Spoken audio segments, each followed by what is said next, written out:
بسم اللہ الرحمن الرحیم۔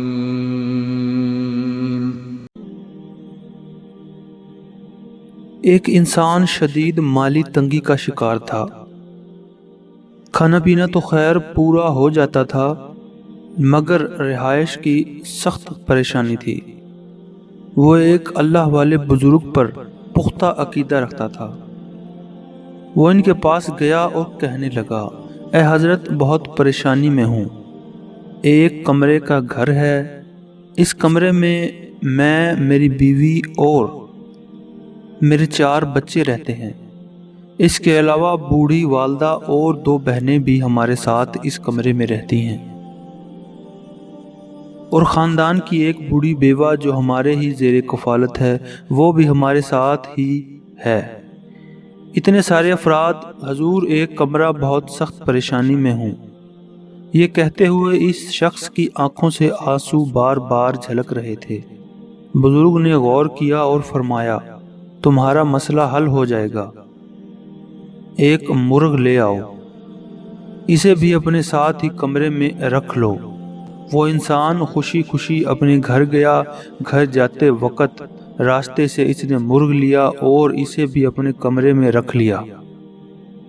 ایک ہفتے بعد بزرگ کے پاس وہی شخص دوبارہ حاضر ہوتا ہے اور پہلے سے زیادہ غمزدہ اور دکھی دکھائی دیتا ہے اور کہتا ہے، مرغ شور مچاتا ہے حضور، اور گندگی بھی پھیلاتا ہے۔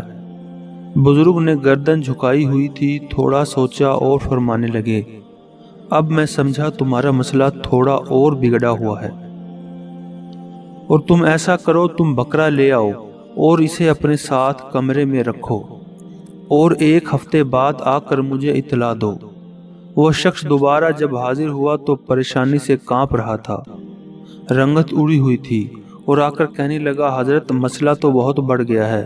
بکرا تو بہت گند مارتا ہے، شور مچاتا ہے، جس کی وجہ سے نیند ٹھیک طرح نہیں آتی۔ نماز پڑھنے والی جگہ بھی ناپاک ہو رہی ہے۔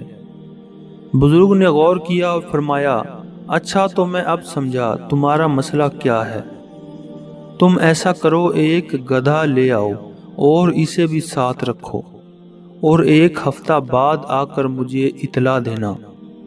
جب 1 ہفتہ بعد وہ شخص آیا، لگتا تھا غم اور پریشانی کی وجہ سے وہ ابھی فوت ہو جائے گا۔ آنسو اس کی آنکھوں سے برس رہے تھے جیسے بارش۔ وہ آدھ منہا ہو گیا تھا۔ آیا اور بولا، یا حضرت، اب تو اس قدر پریشانی ہو گئی ہے کہ زندگی سے تنگ ہوں، اکتا گیا ہوں اس زندگی سے۔ گدھے کی وجہ سے ہم تو کیا، پورا محلہ ہی پریشان ہے۔ بزرگ نے کہا، یہ تو واقعی پریشانی کی بات ہے، تو تم اب ایسا کرو، گھر سے مرغ کو نکال دو اور ہفتے بعد مجھے آ کر بتاؤ۔ وہ انسان ہفتے بعد آیا اور کہنے لگا، حالات میں بہت تھوڑا مگر فرق تو آ گیا، کچھ تو بہتر ہو گیا ہے۔ بزرگ نے کہا، اچھا، تو تم بکرے کو بھی نکال دو اور پھر ہفتے بعد آ کر مجھے بتانا۔ ہفتے بعد آ کر اس شخص نے کہا، حضور، اب تو حالات کافی بہتر ہیں۔ بزرگ مسکرائے اور پھر کہنے لگے، اب جا کر گدھا بھی نکال دو اور اس کی اطلاع مجھے دینا۔ 1 ہفتے بعد جب وہ انسان آیا، اب اپنا کمرہ تو بہت بڑا گھر معلوم ہوتا ہے۔ سب گھر والے بہت خوش ہیں، ہر وقت مسکراتے رہتے ہیں۔ حضور، عبادت بھی بڑے آرام سے ہوتی ہے، قرآن خوانی بھی کروا لیتا ہوں۔ حضور، اب تو کمرہ بالکل پاک ہو گیا ہے، اسی خوشی میں مٹھائی لے کر آیا ہوں، اسے قبول فرمائیے۔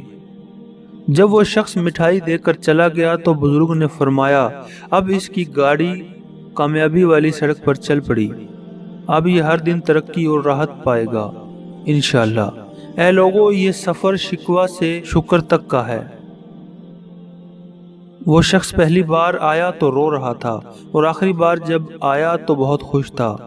وہ کمرہ، افراد، کچھ بھی تو نہیں بدلا تھا۔ آنسوؤں سے مٹھائی، شکوہ سے شکر تک کا سفر بظاہر تو بہت چھوٹا ہے، لیکن حقیقت میں یہ سفر زمین سے آسمان تک کا سفر ہے۔